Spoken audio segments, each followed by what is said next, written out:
Incarnation du nouveau projet de l'Olympique Lyonnais, premier choix fort de Juninho, Silvinho est sûrement devant la semaine la plus importante de sa jeune carrière d'entraîneur. Une deuxième journée de Ligue des Champions, un derby face à l'AS Saint-Etienne qui pourrait d'ores et déjà sceller le sort de la houppette de Sao Paulo.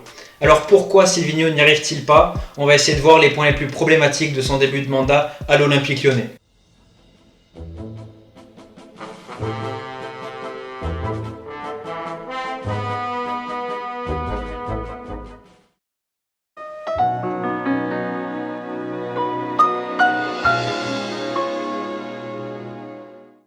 Avant de rentrer dans le vif du sujet, je vous invite une nouvelle fois à donner un petit coup de pouce à un jeune chômeur qui a envie de s'en sortir en vous abonnant à la chaîne, en mettant un petit pouce bleu sur la vidéo et en la partageant le plus possible. Ça me fera très plaisir à moi mais aussi à mon conseiller Pôle emploi qui a vraiment envie que je m'en sorte. Donc voilà ce petit rappel avant la vidéo et je vous remercie par avance. Les présentations sont faites, on peut dorénavant passer au cœur du sujet, à savoir le début de mandat de Silvinho à l'Olympique Lyonnais. J'ai gardé 3 points principaux que je vais essayer de développer de suite.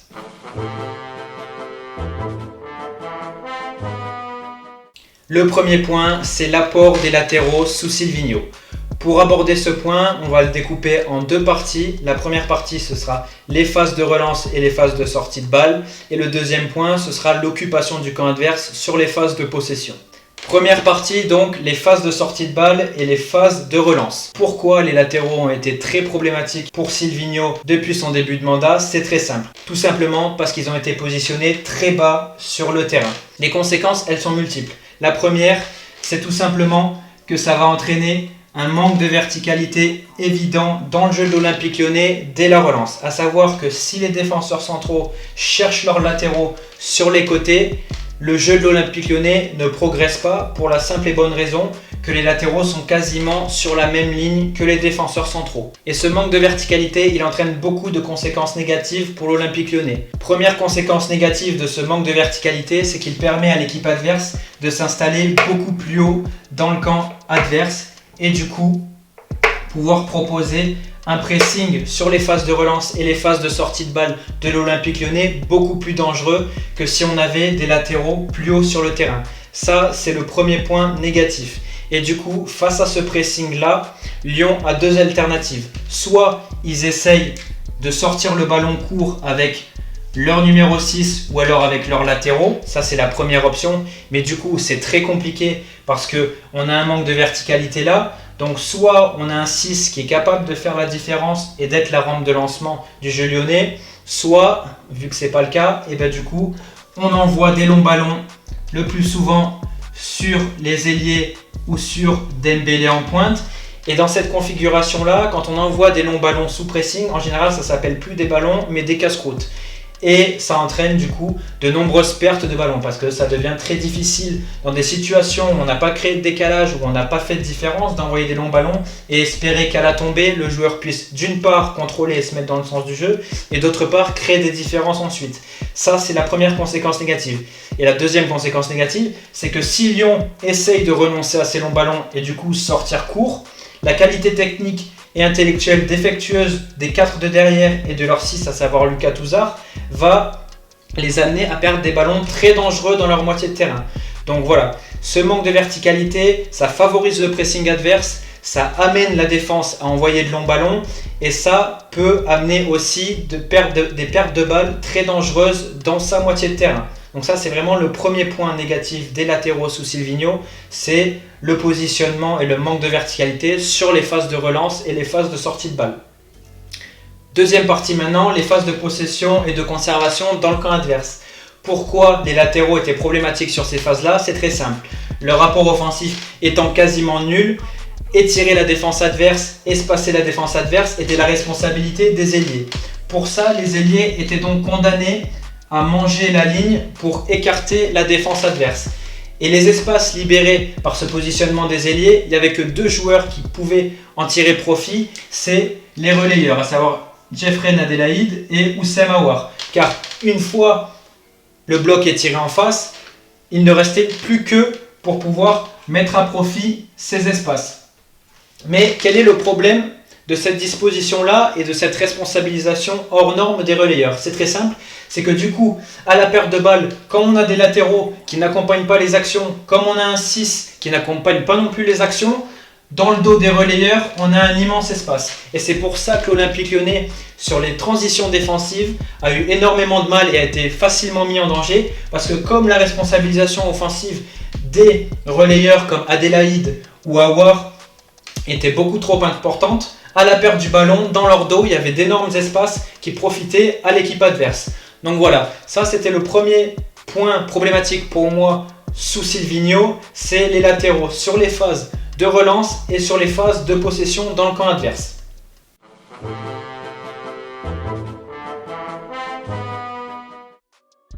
On va passer maintenant à ce qui est pour moi le deuxième point problématique du début de mandat de Silvinho. Et ce point, il n'est pas tactique. Ce point, c'est un choix de joueur. Et vous l'avez peut-être deviné, c'est un gros aimant qui est au milieu du tableau. Et ce choix-là, c'est Lucas Touzard. Donc, c'est pas un procès sur Lucas Touzard. Et pour bien comprendre la problématique, je pense qu'il est nécessaire de rappeler ce qui est le rôle d'une pointe basse dans un milieu à 3 dans une équipe. Et le rôle de la pointe basse, il est double. On a le rôle sur les phases de relance comme les latéraux et un rôle sur les phases de conservation. Et pour bien comprendre pourquoi Lucas Touzard est problématique sur ces phases-là, on va essayer de voir quelles doivent être les qualités d'une pointe basse sur ces deux configurations. Premier point, les phases de sortie de balle et de relance. Et on va voir que la pointe basse d'un milieu à 3 doit avoir beaucoup de qualités similaires à celle d'un numéro 10. C'est pas pour rien notamment qu'Andrea Pirlo a commencé sa carrière en tant que numéro 10, puis a été replacé devant la défense en pointe basse d'un milieu à 3. Pourquoi ? Parce que sur des phases de relance et sur des phases de sortie de balle, la pointe basse du milieu à 3 doit avoir des qualités telles que sa qualité de première touche pour pouvoir, si possible, se mettre face au jeu si jamais il y a un pressing dans son dos, mais c'est assez rare sur des numéros 6 en Ligue 1, soit avoir une grande mobilité pour toujours pouvoir se mettre dans le sens du jeu et proposer une solution soit au latéral, soit aux défenseurs centraux, avoir une grande intelligence de jeu dans ses déplacements et dans l'utilisation du ballon, parce que le 6 va avoir des solutions s'il arrive à se mettre face au jeu pour trouver de la verticalité et favoriser l'établissement du jeu de son équipe. Problème, comme je l'ai résumé, il faut de la mobilité, une intelligence technique et dans les déplacements et de la qualité technique sur la première touche. Spoiler, Lucas Touzard n'a aucune de ces qualités. Du coup, sur les phases de relance, on a parlé tout à l'heure du travail des latéraux, Lucas Touzard n'aidait pas beaucoup le jeu de l'OL parce que de toute façon, il était incapable de se retourner face au jeu.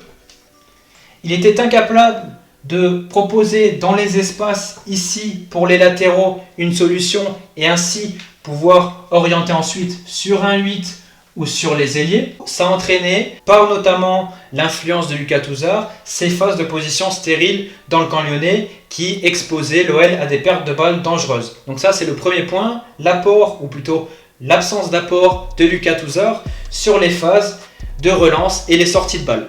Comme sur la problématique des latéraux, on passe maintenant aux phases de conservation et au rôle d'un Lucas Touzard, enfin plutôt un rôle qui est censé avoir la pointe basse d'un milieu à 3 sur ces phases-là. Quel est le rôle d'une pointe basse dans ces phases-là ? Eh bien, l'avantage du numéro 6 par rapport aux autres joueurs, à ses coéquipiers, c'est que lui, il a une vision panoramique du jeu. C'est-à-dire que si son relayeur fait appel à lui, si les ailiers font appel à lui dans le camp adverse, normalement, il est en mesure d'avoir déjà l'information parce qu'il a le jeu face à lui et du coup pouvoir enchaîner derrière sur une bonne décision. Le problème, là encore, avec Lucas Touzard, c'est qu'il n'a pas cette faculté-là.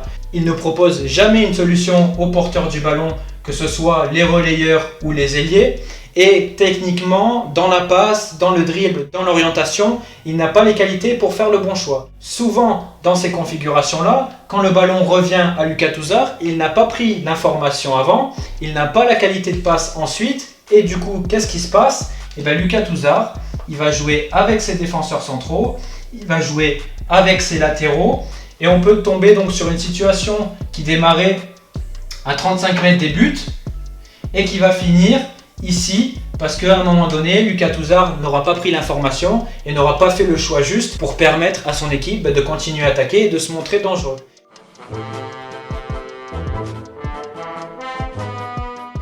Donc j'ai abordé le cas des latéraux et le cas de Lucas Touzard. Et ce qui est assez intéressant, c'est que ce week-end face à Nantes, on avait des latéraux qui étaient beaucoup plus hauts sur le terrain et on avait un Lucas Touzard qui était sur le banc. Donc on aurait pu penser que ça impacterait positivement le jeu de Lyon, mais au final ça n'a pas transformé le jeu. Et pourquoi ça n'a pas transformé le jeu? Il y a plusieurs raisons.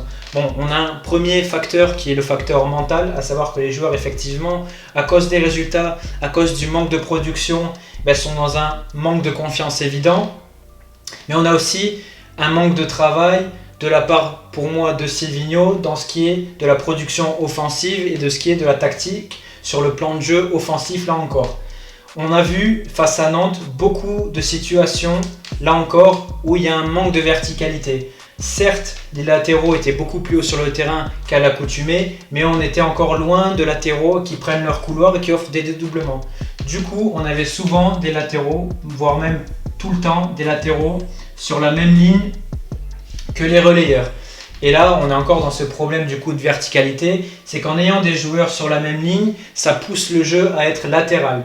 Et comme les joueurs actuellement n'ont pas la confiance et n'ont pas le travail visiblement sur les phases dans le camp adverse, on a très peu de mouvements, on a très peu de jeux en triangle, on n'a quasiment aucun jeu en triangle, on n'a aucune recherche du troisième homme et ça condamne les joueurs à des exploits individuels. Donc plus souvent ça vient de Depay ou alors de Reine Adélaïde parce que c'est deux joueurs qui ont la capacité de dribble, la capacité de percussion et ça condamne du coup ces joueurs-là à des exploits individuels.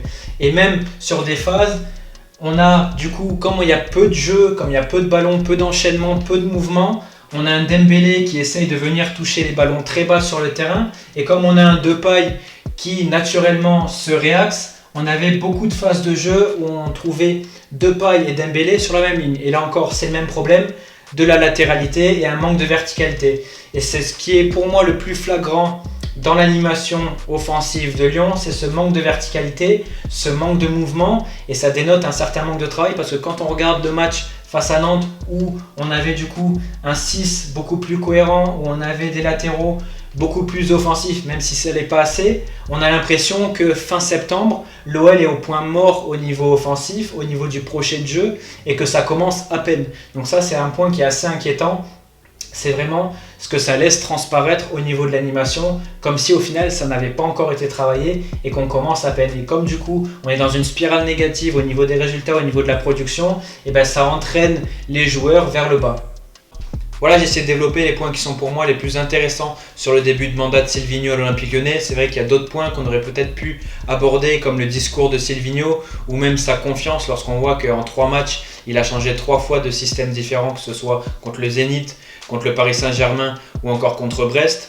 On aurait pu aussi se questionner sur la formation de Silvinho parce qu'on a longtemps fantasmé sur une potentielle complicité avec Guardiola, mais en final, on se rend compte que c'est surtout l'élève de Tite, surtout l'élève d'une formation brésilienne au niveau des coachs qui n'a pas formé de grands coachs depuis des décennies. Honnêtement, moi, je ne saurais pas vous dire quel est le dernier grand coach brésilien à être sorti du pays. Et on aurait pu aussi se questionner sur le rapport de Silvinho avec son staff et avec les joueurs. Un staff et des joueurs qui viennent de sortir de 3 ans sous Genesio où on le sait, ils ont eu beaucoup de liberté, beaucoup de confort et du coup on peut se poser la question par rapport à Silvinho si le fait d'essayer de remettre ou plutôt de mettre au travail des personnes qui n'ont pas travaillé depuis 3 ans, ça peut poser problème aussi à l'intérieur du club. Donc tout ça c'est des interrogations qu'on peut se poser, c'est des questions qu'on peut se poser. Moi j'ai préféré vraiment me focaliser sur des aspects du terrain, j'ai essayé d'être le plus synthétique possible. Donc n'hésitez pas dans les commentaires si jamais vous voulez revenir sur ce que j'ai pu dire, à poser des questions, je réponds à quasiment tous les commentaires. N'hésitez pas si cette vidéo vous a plu à mettre un pouce bleu, à la partager et surtout à vous abonner à la chaîne, ça me fera très plaisir. Vous savez que je vis des moments difficiles, c'est pas tous les jours facile quand on est en chômage, vous savez. Donc voilà, je vous remercie et on se dit à très bientôt pour une prochaine vidéo, je l'espère.